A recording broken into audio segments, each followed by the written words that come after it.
ready! GMA Weather, serbisyong totoo ng GMA News. Alamin naman po natin ang latest sa ikalawang bagyo ngayong taon, ang bagyong Bising, mula sa ating resident meteorologist, Ginoong Nathaniel Cruz. Mantani, magandang tanghali po. Magandang tanghali, Maris. Bahagyang bumagal ang Tropical Depression Bising habang kumikilos naman ito pahilagang kanluran.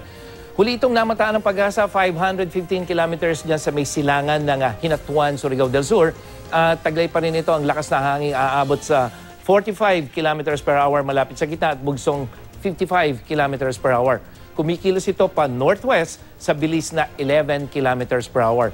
At sa track ng Pag-asa, mababa ang posibilidad na tumama sa lupa ang sentro ng bagyo, kaya walang nakataas na tropical cyclone warning signal sa alinmang panig ng bansa. Pero makikita natin na sa mga susunod na araw ay mananatili ang bagyong Bising sa loob ng ating Philippine Area of Responsibility.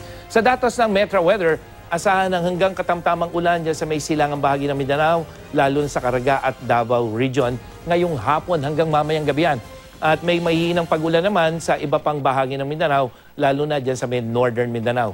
Sa Visayas, may mga pag-ulan sa eastern section. Yan yung Samar at Leyte provinces. At mababa naman ang tsansa ng ulan sa iba pang bahagi ng Visayas, maliban dito sa may Negros Island. Hanging amihan naman na nakakapekto sa Luzon at magdadala ito ng mga mahihinang pag-ulan diyan sa may Bicol at Mimaropa region, maging dyan sa ilang bahagi ng Cagayan Valley at Cordillera. Maaliwalas naman ang panahon, naasahan sa iba pang bahagi ng Luzon. At sa Metro Manila, mababa ang tsansa ng ulan maghapon pero bahagyang maulap lalo na mamayang gabi. At pinalalakas din ng bagyo ang hanging amihan na nagdudulot naman ng malalakas na alon dyan sa may silangang baybayin ng Bicol region, Eastern Visayas, lalo na sa Samar provinces at dyan sa Caraga region, kasama na ang Davao Oriental. Kaya mga kapuso, delikado pong pumalaot ang maliliit na sakyang pandagat sa mga naturang baybayin. Maris? Alright, Mang Tani, sinabi niyo po sa inyong ulat panahon na medyo bumagal po. May tsansa pa po bang lumakas ito habang nananatili siya sa loob ng Philippine Area of Responsibility, Mang Tani?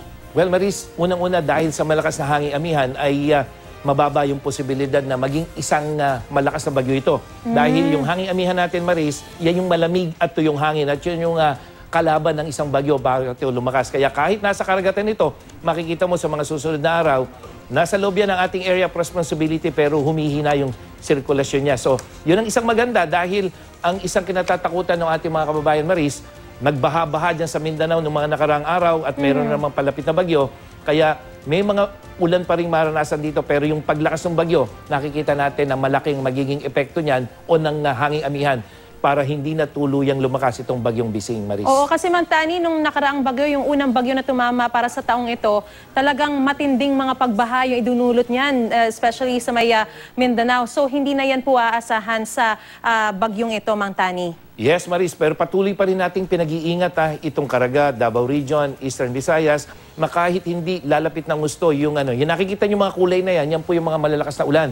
Pero karamihan yan nasa karagatan, pero yun nga, kahit na hindi lalapit yung bagyo, patuloy nating sinasabi sa ating mga kapuso, lalo na yung mga nakaranas ng baha dahil konting ulan lang yan, Maris, ay posibleng tumaas ulit yung tubig baha. Kaya maging IM ready pa rin, Caraga, Davao Region at Eastern Visayas sa posibleng malalakas na ulan na pwedeng idulot itong bagyong Bising. Mang Tani, hanggang kailan po inaasahang mananatili sa Philippine Area of Responsibility itong bagyong Bising? At may nakikita pa po ba tayong any weather na iba pang panahon na pwedeng pumasok sa ating bansa anytime soon? Dito sa unang tanong mo, Maris, posibleng hanggang Miyerkules nasa loob ng Philippine Area of Responsibility yung bagyo, although papalayo.